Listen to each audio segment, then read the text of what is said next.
Greg is a historian and an author and a lover of all things water, and he's been involved in northern Colorado really for a good part of his career before coming to the Supreme Court.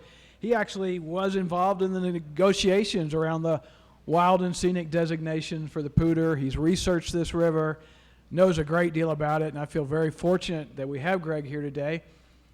Greg wears a lot of different hats here in Colorado. One of them that I always want to point out is he's been one of the founding board members of the Colorado Foundation for Water Education since 2002 when we got started. Greg loves to write about water, and maybe he'll share a little bit of his writings with us today, but he's been very instrumental in water education around the state of Colorado. And with that, hey, let's just give Greg a warm welcome, please.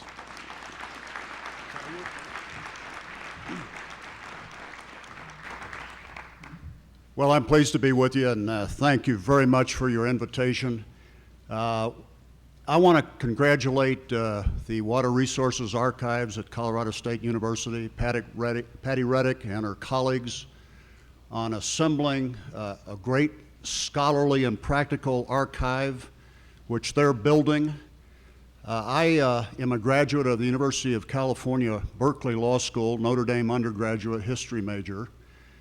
I am a co-convener of the Western Water Judges Education Project.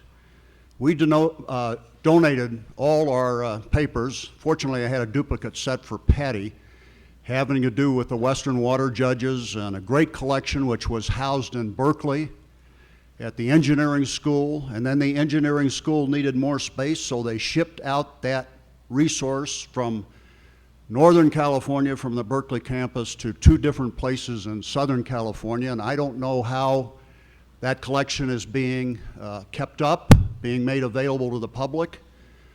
I'm so pleased that the Water Resources Archives have a premier collection, a dedication that focuses not only on the Poudre River, but Colorado water and the wonderful story of Colorado that is so tied to water. But I think it's significant that Fort Collins has this collection, and it's well accepted, and it's going to be spectacular heritage for the future. So if you have lurking papers involving water, collections, if you're with a ditch company, with your city, you know somebody who has documentation about water in Colorado, I suggest you contact Patty.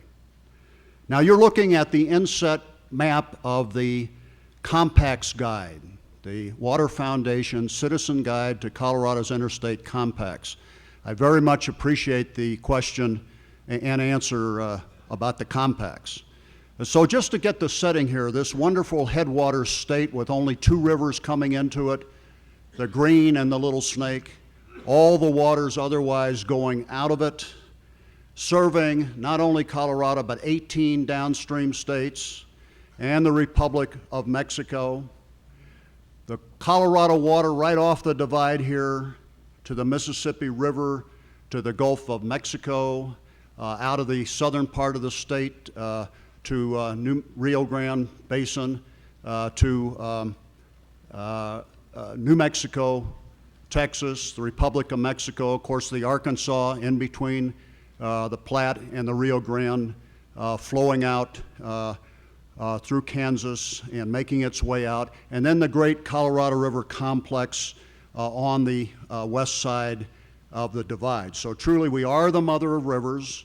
We are the stewards of the headwaters. We can only consume 1/3 of the water that Colorado produces because these interstate compacts and two decrees of the United States Supreme Court divide waters between upstream and downstream states.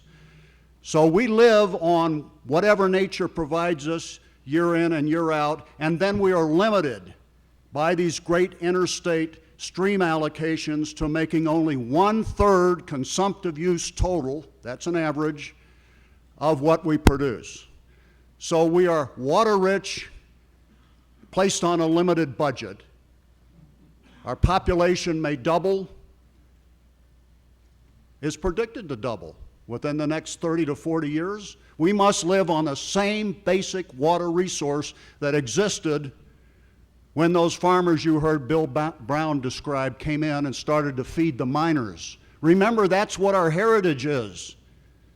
1858, gold is discovered in the South Platte and the Arkansas basins. 1859, the 59ers rush out here. On their heels come the farmers. It was rumored the miners liked to eat. The farmers came out here and built these direct flow ditches to spread the water of the rivers out onto the land so they can feed themselves and to feed the miners. And out of this great agrarian heritage grew the cities, the villages, the small towns, the cities. Colorado, as we know it, grew out of an agrarian base of spreading water from the streams to grow crops to feed this immigrant group that was settling into the Native American territory, that was settling into the Hispanic territory. Colorado is much older than Jamestown and Plymouth Rock. It's about time we reached out and embraced the East. The archaeology, the water archaeology at Mesa Verde has discovered 4 reservoirs. Another one on the Sagebrush Plain in the Hovenweep unit, operating between 750 and 1180 AD. Cisterns, reservoirs. Smart water conservation in the arid land is our heritage. The ancestral Puebloans in the third great drought, 1276, evacuated southwest Colorado. They didn't just disappear, they went to the Hopi Mesas. They went to the Rio Grande Pueblo. As Craig Childs says in House of Rain, where he tracks the migration of the people out of southwest Colorado. They went as far as northern Mexico, building cliff dwellings in the same way they had in the Mesa Verde region. They migrated because of overuse of the resources and drought and a failure of their food system. They would store corn for 3 years' worth. They had turkeys that fed on the corn. When the third great drought came, the corn supply ran out. Of course, they didn't have the turkeys anymore. They, like the people, were going grain. They turned to eating rodents and herbs and started evacuating. In many ways, it's not a pretty picture, but there was climate change at that time of such a severe amount that they couldn't hold with the smart water conservation they were doing.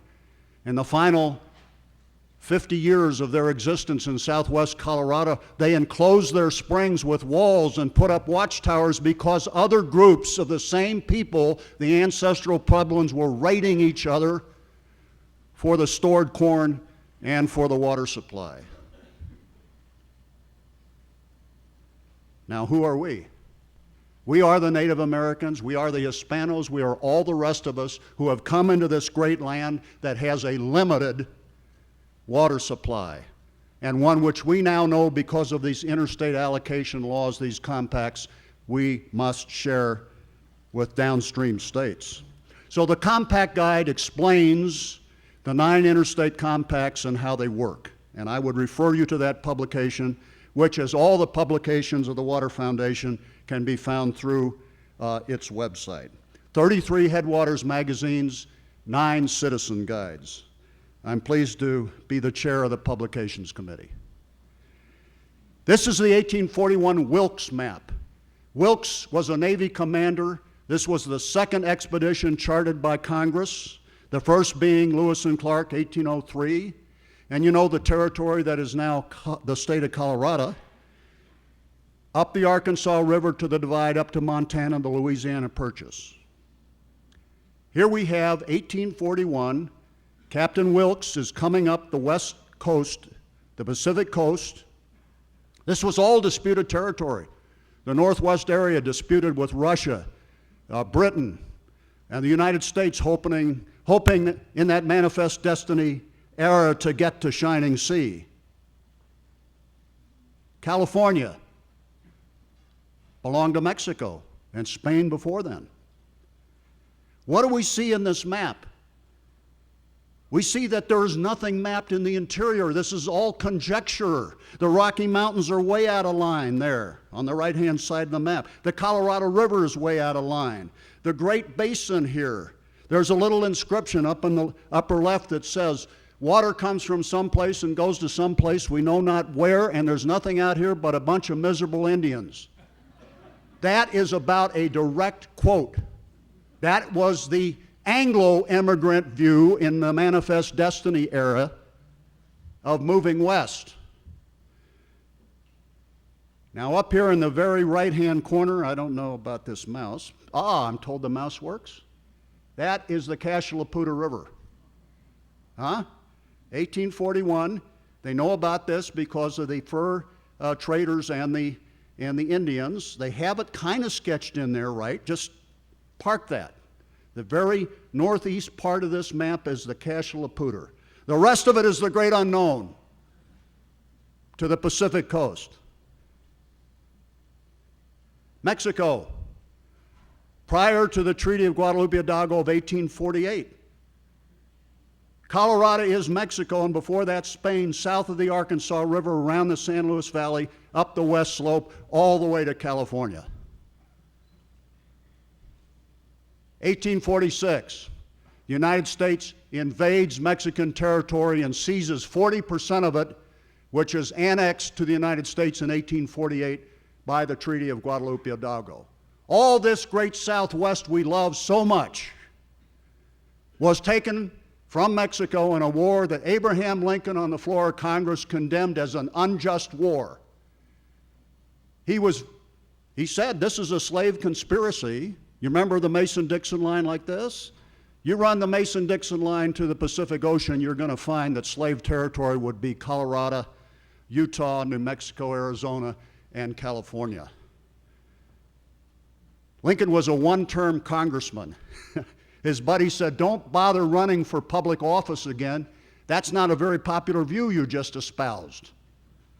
The Mexican-American War was very popular in the era of Manifest Destiny. And think about in the one term of President Polk, we add the Northwest Territories in the 1846 treaty. We add 40% of Mexico in the 1848 treaty, okay? It is sea to shining sea.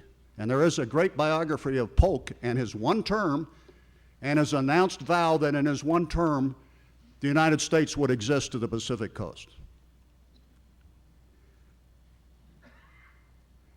This is the 1845 Fremont map.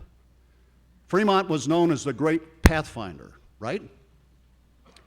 He had expeditions in 1842, 1843, and 1845, coming up the North Platte to South Pass. In the very upper left of this map is South Pass, the low point in the entire Rocky Mountains range where the Continental Railroad, as a result of the 1862 Railroad Act, came through, right? In the Union Congress. What else did the Union Congress do after Lincoln was elected? By the way, the three planks of the Republican platform in 1860 were the Homestead Act of 1862, the Railroad Act of 1862, and the Land Grant College Act of 1862. Yes, CSU, Land Grant College. These were three Western-looking acts enacted by the Union Congress. Basically, the Homestead Act, you could go in and settle on 160 acres that nobody else was on, that had been surveyed, and if you could last 5 years, then you would get a title to the surface. But what about the water? The 1866 Mining Act severed the water on the public domain from the land. And Congress allowed the new states and territories to legislate and create water rights out of unappropriated water. Our first territorial cession were created February of 1861. The South is seceding. Lincoln has been elected. The South sees it on the wall. Slavery is doomed. This man stands for all people are created equal. That was his political credo. He lived and died for it. But it was in the Declaration of Independence, not the Constitution. It took the Civil War to get the 13th Amendment. You've seen that great movie, Lincoln. the Civil War to declare that slavery was abolished. Now, slavery was practiced on the American frontier by the Spanish, by the Mexican, and by the tribes themselves, stealing women and children. There was an active slave trade. The 13th Amendment not only eliminated black slavery, but all other forms of slavery and servitude except servitude for a prison sentence. 14th Amendment, due process and equal protection. 15th Amendment, the right of the former black slaves, adult males, to vote. It took the women until 1920. You'd think that due process and equal protection would take care of that, wouldn't you? It did not. The women had to take to the streets of this country to get the right to vote. Colorado was the first state in the 1880s to give the franchise to the women, preceded by Wyoming Territory, which was earlier. We have a heritage of the pursuit of justice in each of our generations. That includes water justice. So what about Fremont now? He's coming up on his second expedition in 1843. He comes up the Smoky Hill route. He starts mapping Colorado's mountains. And remember, Stephen Long in 1820 did say this was the Great American Desert. He came in after the spring snowmelt and saw a puny South Platte River and puny feeding tributaries that would dry up in many years. Along comes Fremont now, and the spring runoff is still coming off. And he has a very different view of what Colorado can be. And let me quote from his journals. So he comes up the Smoky Hill route. He marvels at the snow falling heavily on the mountains during the night. This is an entry of July 10, 11, 1843.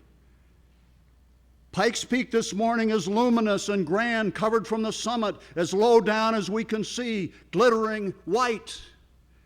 And he finds the soil of this Front Range country, and I'm going to quote, excellent, admirably adapted to agricultural purposes, and capable of supporting a large agricultural and pastoral population. The plain is watered by many streams.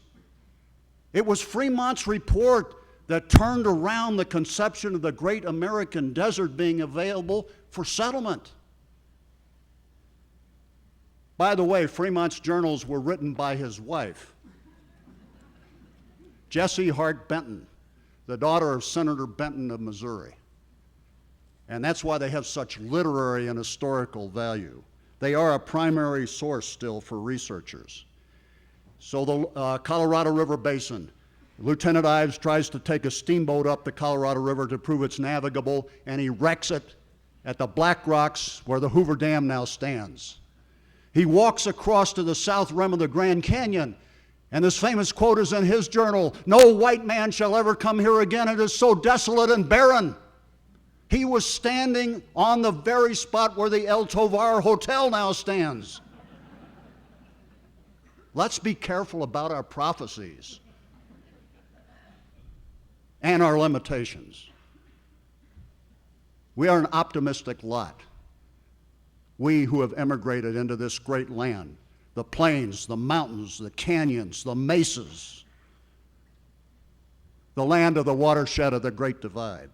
So he walks across, Ives does, with his group, led by a Navajo guide. I guess maybe they got horses, too, to help them, and ends up at the Hopi Mesas here on the right-hand side of the map. And they are irrigating through an ingenious system of reservoirs, ditches, diversions, their peaches, their corn, their squash, and their melons. Forget about this idea that the miners and the Mormons invented the water law.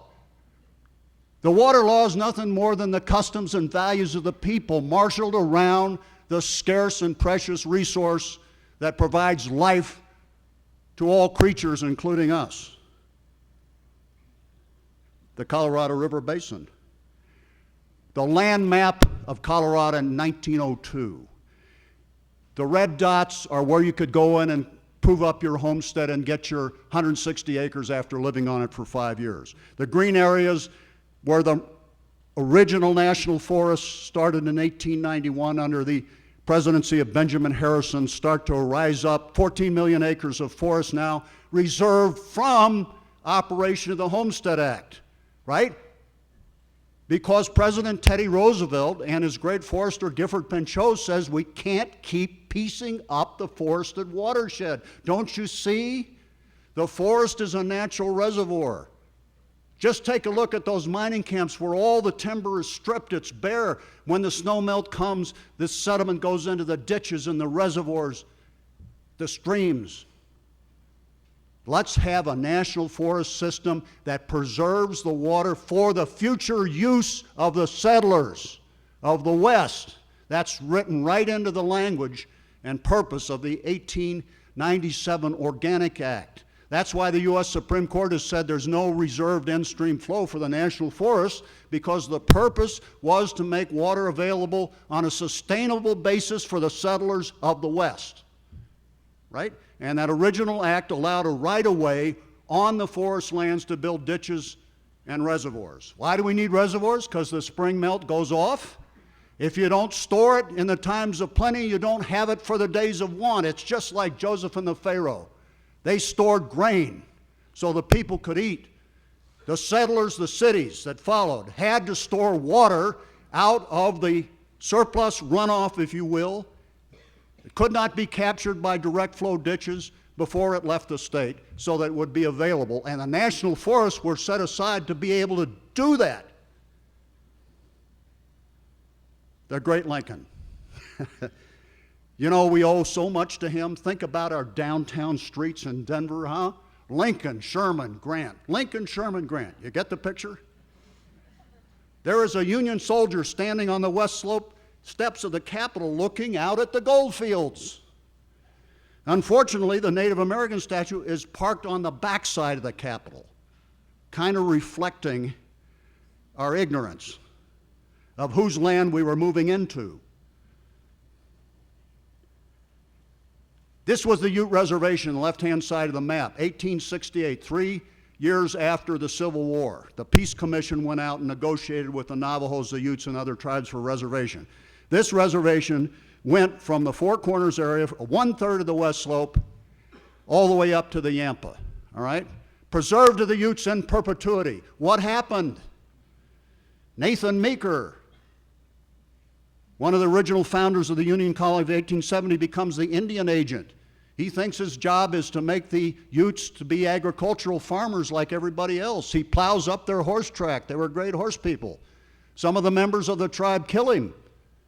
The treaty is declared abrogated. The Utes, already having seceded in this rectangular block, the San Juan Mountains, because of the mining pressure, lose the rest of it.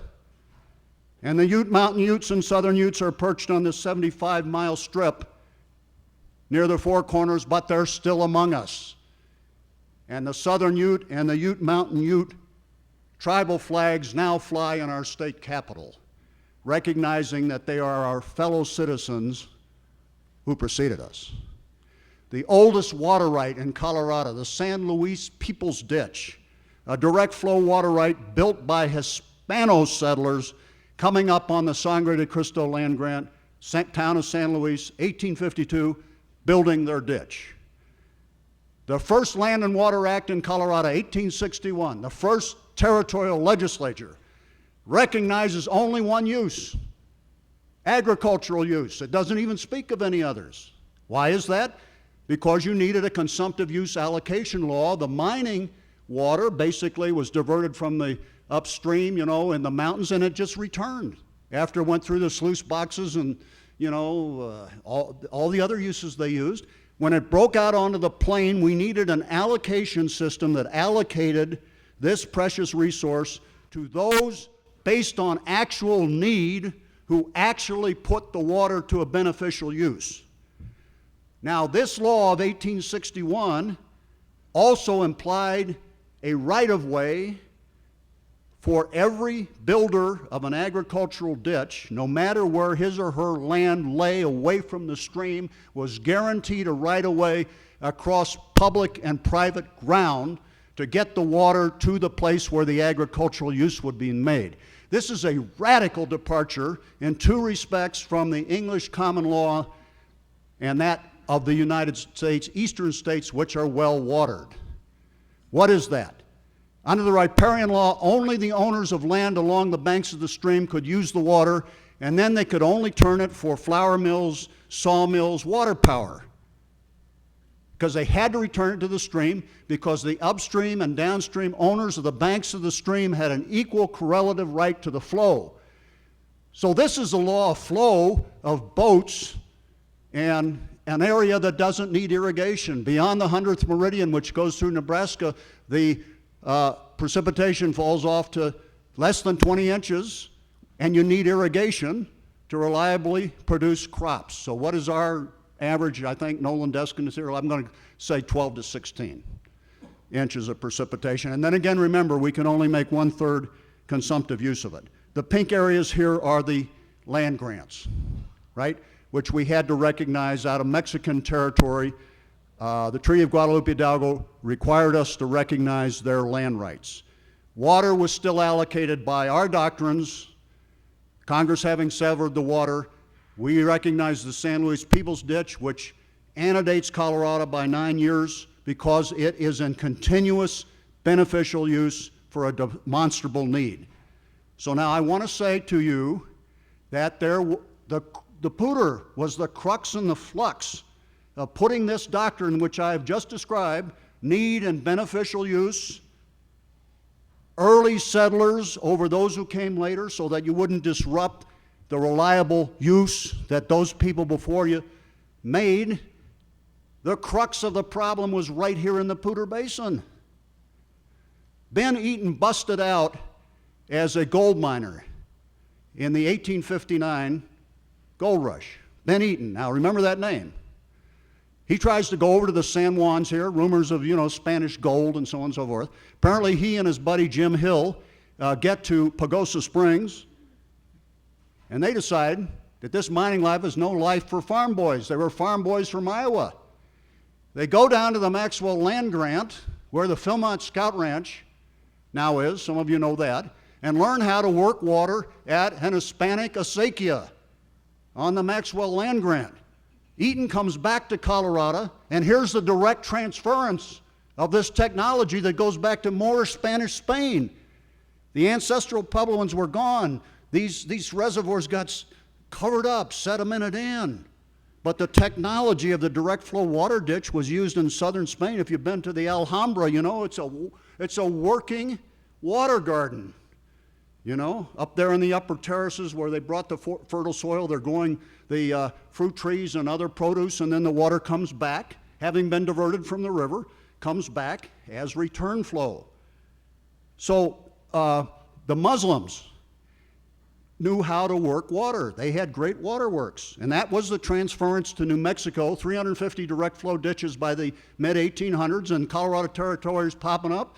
Eaton and others take the technology up to the Front Range. Greeley built a failed ditch, and then with the help of Ben Eaton, who formed a homestead on the Poudre River in 1864 and had dug his own ditch, guess what his water right goes to? 1864. Our law is the law of actual beneficial use. You can't just wave a wand and speculate. It's actual beneficial use for need. So how did the first in time, first in right get put into our Constitution along with the idea of beneficial use? Well, in 1874, Greeley, having now had 2 successful ditches built with help of their neighbor Ben Eaton, who also, by the way, laid out the Larimer Weld Canal and the Highline Canal. This man was a busy canal builder. The Union Colony people, we now know it as Greeley, find that the river has been completely dried up. This is August of 1874. They hurry upstream as fast as they can because they figure that the new settlers at the surplus army camp, Camp Collins, have taken the whole flow of the stream into their new ditch. The whole flow of the stream.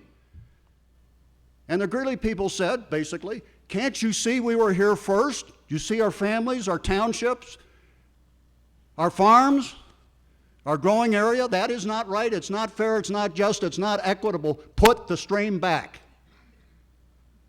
Well, fortunately, it rained. But the political and legal lesson was not lost.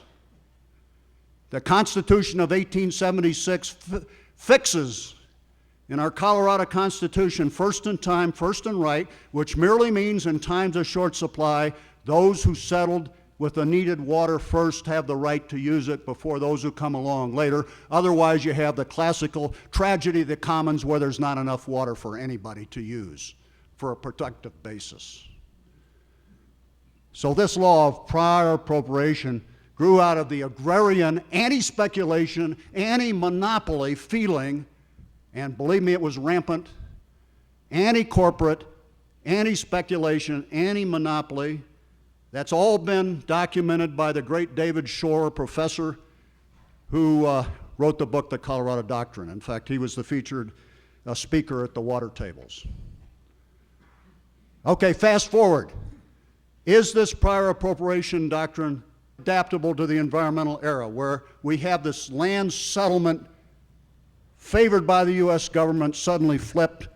Let's start with the 1964 Wilderness Act and then the 1972 Federal Water Pollution Control Act amendments, which have the dredge and fill permitting requirement in there. You can't build a dam or any decent headgate without some dredge or fill, right?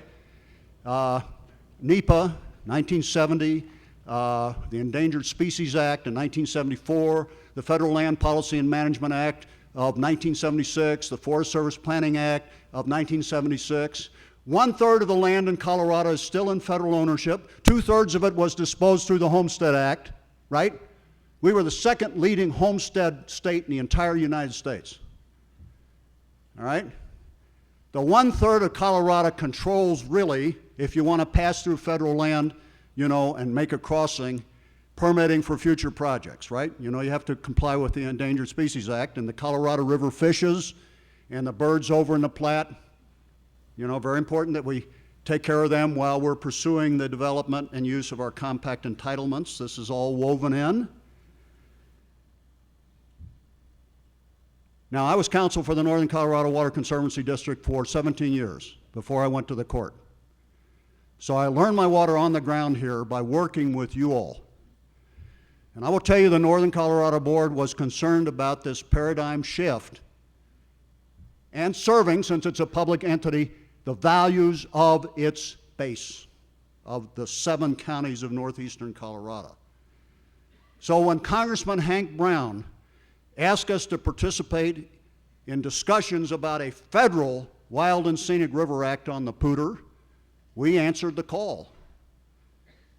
Maggie Fox and Chuck Weiner and Barney White were on one side of this negotiation. Myself, Larry Simpson and John Sayre on the other side, representing the water interests of northern Colorado. We had a failed bill and a failed negotiation in 1984. And Hank Brown said, he didn't say forget it, right? He said go back to the table and get us one and write it word for word so that we can get it through the Congress, which is what we did. We got it through word for word in the 1986 Congress in the House and the Senate, where we stood up, those 6 negotiators in the interests that were supporting them, and got 75 miles designated, wild and scenic, the only one in Colorado with a Federal Reserve water right, you know, which is subject to the prior rights on the Poudre. That's written into it. We did not put the 8 miles above Fort Collins in there because it was anticipated there would be a dam there. However, further negotiations went to an off-site site, the Glade Reservoir site, on the idea that it would be very difficult to put a dam in that section, that 8-mile segment, even though it hasn't been designated wild and scenic. That wasn't probably a good thing to do. In the overall interests of everybody who is now involved with this wild and scenic values, which is flow, recreation, and so on. Now remember that Hank Brown, as part of this bill, also designated a heritage corridor from the bottom part of the Wild and Scenic River all the way down to the mouth of the Platte and the Poudre. And so the whole idea, now we're almost coming up 30 years on this compromise. The whole idea was to forward beneficial use and preservation. The 2 lobes of our western brain, beneficial use and preservation. We got Rocky Mountain National Park right up here with a reserved water right. Yes, I signed off on that deal too on behalf of the Northern District, recognizing that the Rocky Mountain National Park has a federal reserved water right. Beneficial use and preservation are also the two chambers of our western heart, right? We are like this, divided in the divide, east slope, west slope, our brain, our heart, beneficial use, preservation. This is our continuing heritage, dialogue, and legacy. So glad to be back in your watershed today and recognize the great progress you've made. All the values of this river, this great working and singing river, the Poudre, with its great and ample water supply and its scarce and minimal starvation diet, flood and drought, the territory of a Westerner. Thank you for your invitation.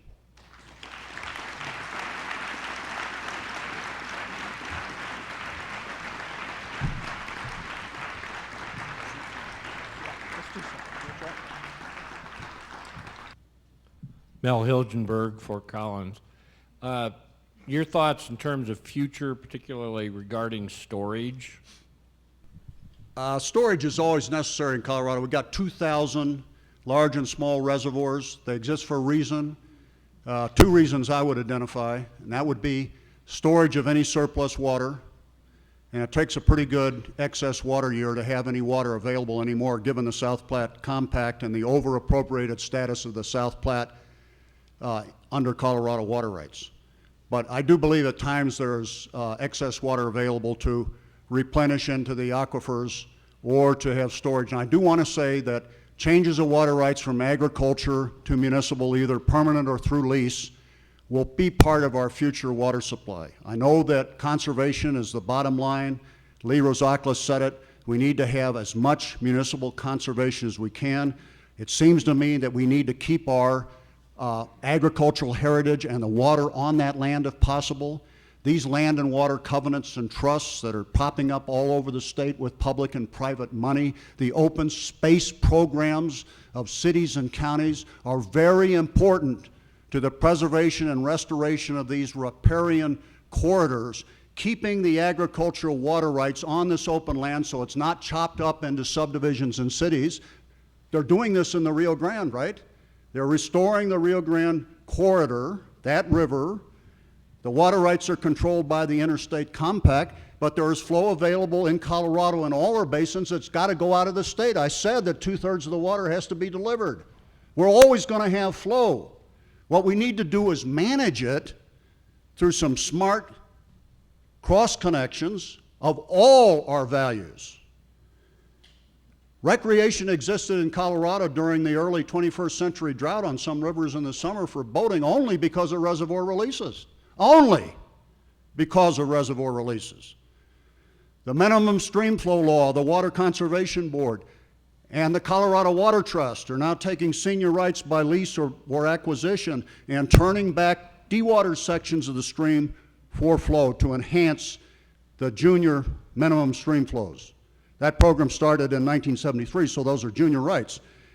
But that law says that the river minimum flows can be enhanced through a program of acquiring water rights. And where are the senior rights because of the way we develop? They're in agriculture, right? 1860s to 1890s. Those are the senior rights in the South Platte and the Arkansas. Those are the rights, and these, make no mistake, these are use rights, property rights that judges are sworn to uphold under the state and federal constitutions. They cannot be waved away by the government, right? All the water in Colorado is owned by the public, but it's subject to allocation to public and private rights, right? In order of priority. So the in-stream flow rights are slotted in. What do I see for the future? More of the same. More of the same collaboration in reflecting the values of our citizenry and developing fully our compact entitlements. That's what I see the future as. Thank you. Well, let's thank Greg.